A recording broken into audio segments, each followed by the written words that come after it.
चूंटी के नाम पर अल्लाह ने सूरत रख दी। पीछे मैं आपको बहुत सारी सूरतों के नाम याद करा आया हूँ। एक सूरह नहल भी हमने पढ़ी थी। तो अल्लाह तबारक व तआला ने इस सूरत में कुरान करीम की हक्कानियत, मोमिनीन की सिफ़ात, मुख्तलिफ अम्बिया के अहवाल, अल्लाह ताला की तौहीद पर दलाइल, क़यामत की हौलनाकियाँ और हयात बादल मौत का जिक्र फरमाया। इस सूरत की इब्तदाई आयात में एक बार फिर हज़रत मूसा अलैहिस्सलाम के अहवाल और मोजज़ात का बयान है। आज नंबर 16 से सुलेमान अलैहिस्सलाम का जिक्र है। वो दाऊद अलैहिस्सलाम के वारिस थे, बेटे थे, और इन्हें परिंदों की बोलियां सिखाई गईं। जिन्नात और इंसानों के लश्कर का एक फ़ौजी डिसिप्लिन के साथ इनके पास हाजिर रहते थे। वो जो उनका लश्कर था ना, उसमें इंसान भी थे, जिन भी थे, और उसके अंदर परिंदे भी थे। उनका लश्कर था, वो हमेशा उनके पास रहते थे। हज़रत सुलेमान अलैहिस्सलाम गुजर रहे थे तो एक मकाम से आप गुजरे जहाँ चींटियाँ बड़ी कसरत के साथ थी। तो एक चींटी जो उन चींटियों की सरदार थी, उन चींटियों की बड़ी थी, और मुफस्सिरीन किराम ने यह भी लिखा है कि वो थी भी, एक आँख उसकी कोई नहीं थी, एक टांग उसकी कोई नहीं थी, लेकिन इस हाल में भी वो चींटी जो थी वो चींटियों की क़यादत कर रही थी। तो हज़रत सैयदना सुलेमान अलैहिस्सलाम का लश्कर जब वहाँ से गुजरा तो वो कहने लगी, या अय्युहन नमल उदखुलू मसाकिनकुम, कहने लगी चींटियों अपने बिलों में घुस जाओ। कहीं ऐसा ना हो कि सुलेमान अलैहिस्सलाम का लश्कर बेदहानी में, सुलेमान का लश्कर तवज्जो ना करे और तुम्हें पाँव के नीचे मसल दे। लिहाजा इस तरह करो कि तुम अपने अपने बिलों में घुस जाओ। हज़रत सुलेमान अभी 3 मील दूर थे। तमाम मुफस्सिरीन ने लिखा है 3 मील दूर थे। तो वहाँ से चींटी बोली तो कुरान कहता है कि हज़रत सुलेमान उसकी बात सुन के हंस पड़े। फतबस्सम दाहिका, आप उसकी बात सुन के हंस पड़े कि देखो ये चींटी क्या कह रही है। ज़रा गौर करना बात पर कि हज़रत सुलेमान 3 मील दूर फासले पर चींटी की बात भी सुन लेते हैं। मौलवी ने कुरान की आयत पक्की याद कर लिया, ना बशरुम मिसलुकुम, कहते हैं हुजूर ने कहा मैं तुम्हारी तरह का बशर हूँ। नबी हमारी तरह होते हैं जी। तो वो तो 3 मील दूर चींटी की आवाज़ सुन लेते थे। इसके कान में चींटी रखो भला, इसे कहो कि बता भला क्या कहती है, कुछ बताएगा फिर दौड़ लगा देगा शायद। कान में रखो इसको, कहो बता चींटी क्या कहती। और अगर ये लफ्ज़ ना होते कुरान के कि जब उन्होंने सुना तो हंस पड़े, ये जुमले ना होते तो शायद इसको भी ना मानते। लेकिन हज़रत सुलेमान ने सुनी चींटी की बात और अब अगली बात कहने लगा हूँ। बड़े खूबसूरत लफ्ज़ लिखे हैं मुफस्सिरीन ने, फरमाते हैं देखो एक चींटी ने एक जुमला बोल के, एक चींटी ने एक जुमला बोल के अपने कबीले की खैर खाई की तो रब ने उसका जुमला भी कुरान में बयान फरमा दिया। तो जो सारी ज़िंदगी लोगों को जुमले बोल बोल के कहे रब रसूल की तरफ आ जाओ, तो अल्लाह क़यामत में उसकी बात को कायम नहीं फरमाएगा। जो भी किसी की खैर खाई करे वो एक जुमला बोल के करे, और हो भी चींटी, तो अगर अल्लाह उसका जिक्र कुरान में बाकी रखता है तो मैं और आप अगर किसी की खैर खाई करेंगे तो इंशाअल्लाह जिक्र बाकी रहेगा। शर्त यह है कि करें खैर खाई, खैर खाई करो किसी की, एक जुमला बोल के भी करो, चींटी भी हो तो अल्लाह कुरान में जिक्र बाकी फरमा देता है। तो अल्लाह तबारक व तआला ने इस बात का जिक्र कुरान मजीद में फरमाया। इस पर कई कुछ लिखा है। इसी तरह से एक बात और लिखी है हमारे मुफस्सिरीन ने कि हज़रत सुलेमान एक दिन ना इसी तरह निकले, कहत पड़ गया था, बारिश नहीं होती थी, तो हज़रत सुलेमान बाहर मैदान में निकले दुआ करने के लिए, खुश्क साली थी। तो जब आप गए तो एक चींटी अपने पर फैला के दुआ मांग रही थी। तो रब करीम ने फरमाया सुलेमान आप वापस चले जाएं, बारिश आ जाएगी पर आएगी चींटी की दुआ पे। तो हज़रत सुलेमान ने अर्ज़ की मौला मैं भी तो इतना लश्कर लेके आया हूँ ना, तो चलो हमें भी दुआ कर लेने दे, तू चींटी की दुआ पे बरसा देना पर दुआ कर लेने दे। फरमाया नहीं आप वापस जाएं, दुआ ना मांगे। या अल्लाह क्यों? फरमाया चींटी का दिल टूट जाएगा, वो तो कहेगी कि ये सुलेमान के लश्कर दुआ पे फिर बारिश आई है। तो आप न करें ताकि उसके दिल में ये बात रहे कि नहीं मेरे रब ने मेरी दुआ पे ही बारिश फरमाई है। आप जाएं, आज बारिश आएगी पर आएगी चींटी की दुआ पे। तो जो चींटी बारिश की दुआ करे कौम के लिए, अल्लाह अगर उसका जिक्र कायम रखता है तो जो अपनी कौम के लिए हिदायत की दुआ करे। और कभी कभी गर्दन झुका के देखा करो कि दिल में रसूलुल्लाह की उम्मत का दर्द कितना है। अगर कहीं हुजूर की उम्मत का दर्द है तो फिर इंशाअल्लाह जिक्र क़यामत तक बाकी रहेगा। फिर इंशाअल्लाह क़यामत तक आने वाली नस्लें भी आपका जिक्र करेंगी अगर हुजूर की उम्मत का दर्द सीने में मौजूद है। इसी तरह से फिर हज़रत सुलेमान के लश्कर में ना एक हुदहुद नामी परिंदा भी था, लश्कर का कारकुन था परिंदा। हुदहुद गायब था तो हज़रत सुलेमान कहने लगे किधर गया वो हुदहुद, नजर ना आ जाया सख्त सजा दूंगा, यहाँ तो कोई अच्छी खबर लाएगा। क्योंकि वो हुदहुद परिंदा जाता था तो खबरें ला के देता था, वरना सजा दूंगा। उतनी देर में हुदहुद भी आ गया। तो ये परिंदे जो कारकुन होते हैं बड़े सियाने होते हैं, कभी बंदा नाराज हो तो सही खबरें ले आते हैं। तो सही खबर लेके आ गया, आते ही आके बैठा तो उसने हज़रत सुलेमान अलैहिस्सलाम ने कहा कहाँ थे? अर्ज़ करने लगा हुजूर मैं मुल्क के सबा गया था, वहाँ एक औरत हुक्मरानी करती है, उसका नाम बिल्कीस है, बहुत बड़े तख्त पे बैठती है, 80 गज उसका तख्त लंबा है, 40 गज चौड़ा है और शायद 80 मन के 80 टन उसका वजन है। तो हुजूर वो सूरज को पूछते हैं। तो हज़रत सुलेमान ने फ़ौरन ख़त लिखा, फरमाया जाके उसे मेरा ख़त दे दो कि यहाँ तो कलमा पढ़ के हमारी फरमा बरदार बन जाए, वरना तैयार हो जाए। जो अल्लाह के गैर को पूछते हैं हम उनके खिलाफ जंग करेंगे। वो जब लेके गए ना ख़त, ये हुदूद गया तो वो मीटिंग कर रही थी, उसके वज़ीर मशीर सारे बैठे थे। इसने जाके ख़त फेंक दिया मलका बिल्कीस की झोली में। उसने ख़त पढ़ा तो डर गई, वज़ीरों को बुलाया। हज़रत सुलेमान, कुरान कहता है हज़रत सुलेमान ने कहा था ख़त फेंक के ना तो साइड पे होके सुनना वो क्या कहता है। बंदों के लिए मना है, परिंदों के लिए जायज़ है। बंदों के लिए मना है साइड पे होके सुनना। हाँ, जिसकी जासूसी की ड्यूटी हो, कुफर की जासूसी की, उस बंदे के लिए भी जायज़ है। तो यहाँ एक तो वो परिंदे थे, दूसरा कुफर की जासूसी कर रहे थे, साइड पे होके सुनने लगे। तो मलका बिल्कीस कहने लगी अब क्या करना है, ये ख़त आया है। तो वो कहने लगे हम तैयार हैं, आप हुक्म करें, हम लड़ने को तैयार हैं, लड़ेंगे। वो कहने लगी नहीं, तेज़ी ना दिखाओ। कुरान मजीद कहता है कि वो कहने लगी जब लड़ाइयाँ होती हैं तो शहर तबाह होते हैं, मुल्क खंडर बन जाते हैं, लड़ाई मसले का हल नहीं है। उन्होंने कहा कि मैं नबी हूँ, तो एक दफ़ा आजमा लेते हैं कि नबी हैं कि नहीं, माज़अल्लाह आजमा लेते हैं। कहा कैसे? कहने लगी तोहफे ताए भेजते हैं, अगर माल पर दिल ललचा गया तो फिर नबी नहीं बादशाह है, और अगर माल पर दिल ललचाया ना तो फिर अल्लाह के कामिल बंदे हैं। ये फ़र्क उसने उस वक़्त बयान किया। उसने 500 कनीज़ें, 500 गुलाम, बड़े शानदार लिबास पहना के, 500 घोड़ा बड़ा तगड़ा, उसके ऊपर माल व असबाब रख के तैयारी करा के हज़रत सुलेमान की तरफ भेजा। हुदहुद पहले से खबर लेके आ गया, हुजूर उसने ये प्रोग्राम बनाया है। वो जब आया सारा कुछ तो हज़रत सुलेमान देख के जलाल में आ गए, फरमाने लगे उसे जाके कह दो तू मुझे क्या तोहफे भेजेगी, मेरे रब ने मुझे माला माल फरमाया हुआ है, उन्हें माला माल किया मेरे मालिक ने, जा उसे जाके कह तू क्या तोहफे देगी। जब रब देता है तो फिर कोई कमी ना वो नहीं छोड़ता। बंदे क्या दे सकते हैं, बंदे तो बेचारे 10 दे के तो 10 दिन उनकी आंखें नहीं खुलती। फरमाया मुझे अल्लाह ने जो दिया है क्या बात है उसके देने की। तो फरमाया उसे कहो या फरमाबरदार होके आ जाए या जंग के लिए तैयार हो जाए, हम उसे उसके शहर से जलील करके निकाल देंगे। उसने जाकर जब पैगाम दिया तो और उन लोगों ने भी आके बताया कि वहाँ तो हम अजीब मंजर देख के आए हैं कि जानवर भी हाथ बांधे खड़े हैं, वहाँ तो जिन्नात, सरकश जिन्नात खड़े हैं। वो बादशाह नहीं, वो नबी हैं। वो जो 500 गुलाम और 500 कनीज़ें गई थी, हवाल सुनाया आके। तो मलका बिल्कीस ने फिर खात लिखा कि मैं फरमा बरदार होके आ रही हूँ। माना क्या है, मैं कलमा पढ़ने के लिए आ रही हूँ। तो हज़रत सुलेमान ने कहा भाई अब इस तरह करो, ज़रा फर्श बिछाओ। उन्होंने फर्श बिछाया, इस तरह का कि ऊपर फर्श था, नीचे मछलियाँ तैर रही थी, लग रहा था दरिया है। ड्यूटी लगा दी, जिन्नात ने बिछा दिया। उधर हज़रत सैयदना सुलेमान फरमाने लगे अब चूँकि मान के आ रही है तो उसे अपनी नबूवत की अलामतें भी दिखानी है।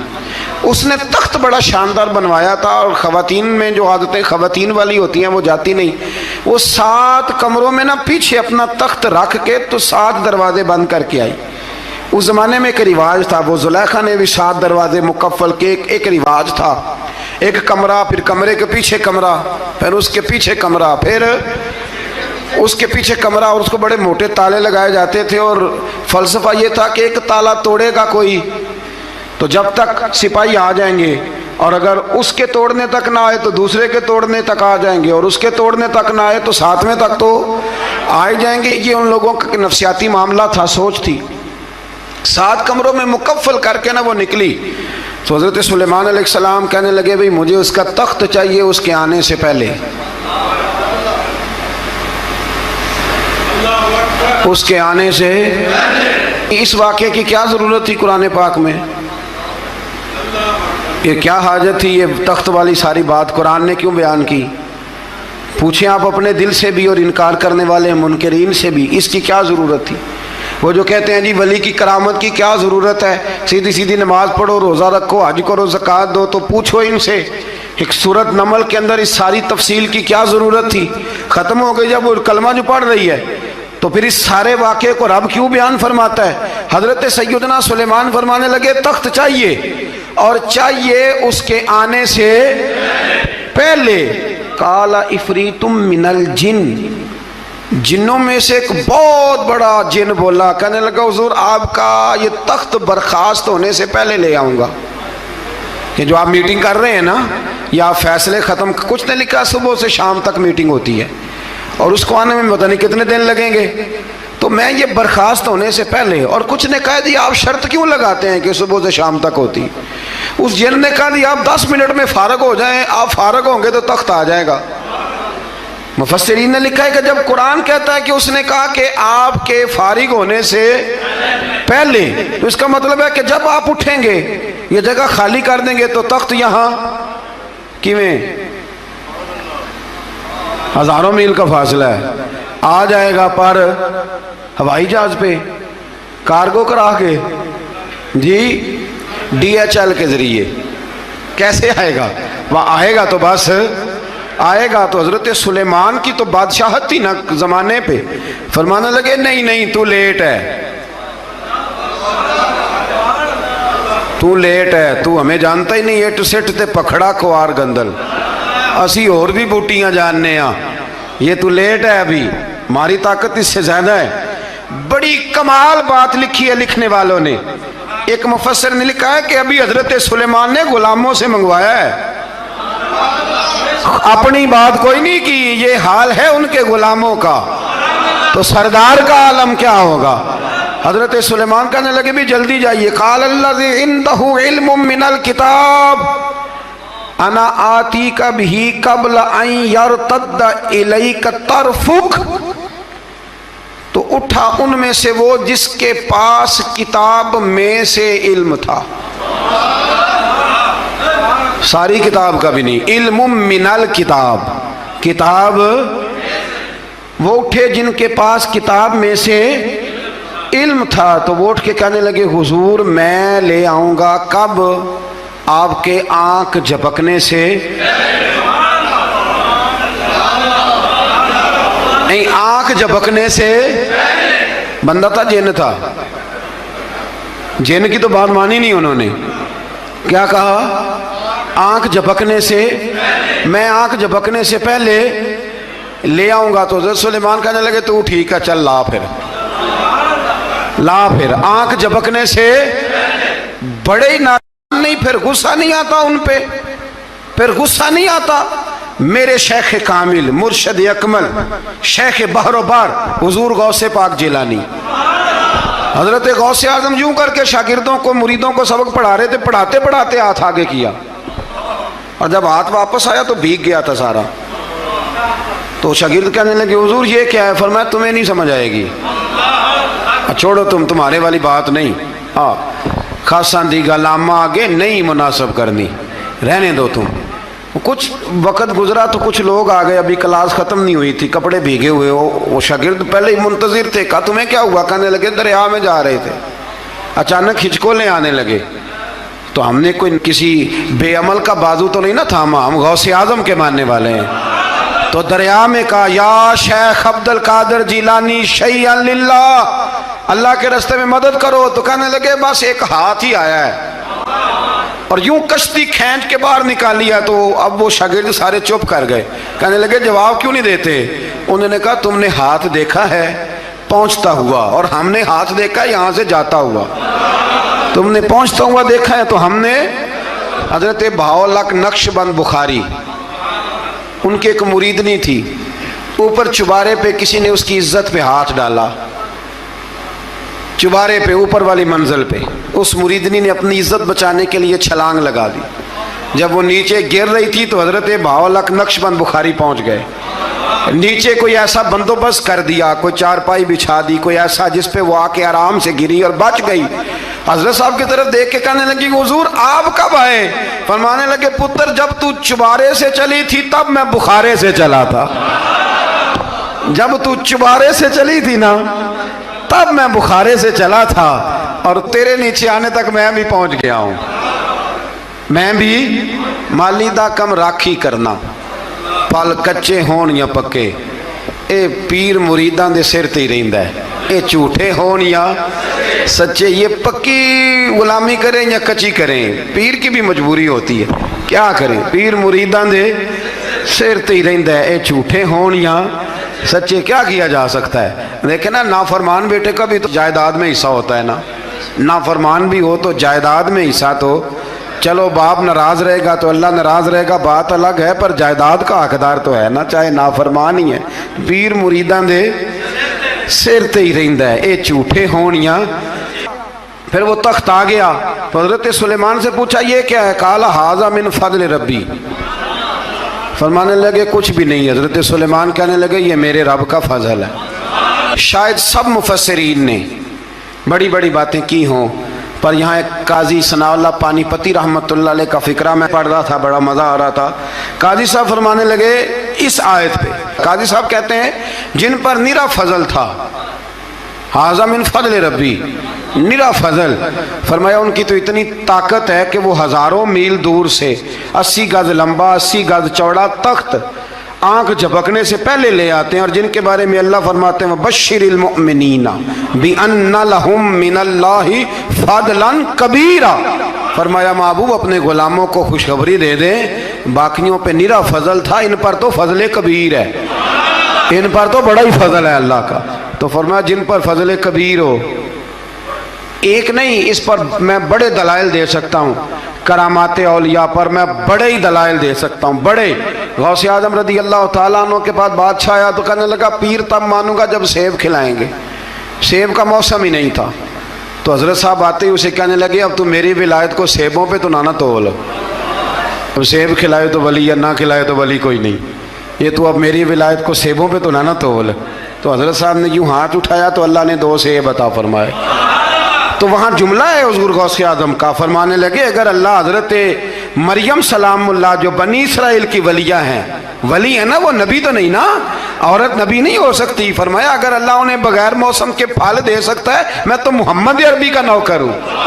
फरमाया अब ना 2 सेब आए थे, तो वो कहने लगा मेरे तो दिल में 1 सेब था ना, तो हुज़ूर गौसे आज़म ने ना 1 सेब मुझे दिया, एक मैंने खाया तो एक गौस पाक खाने लगे।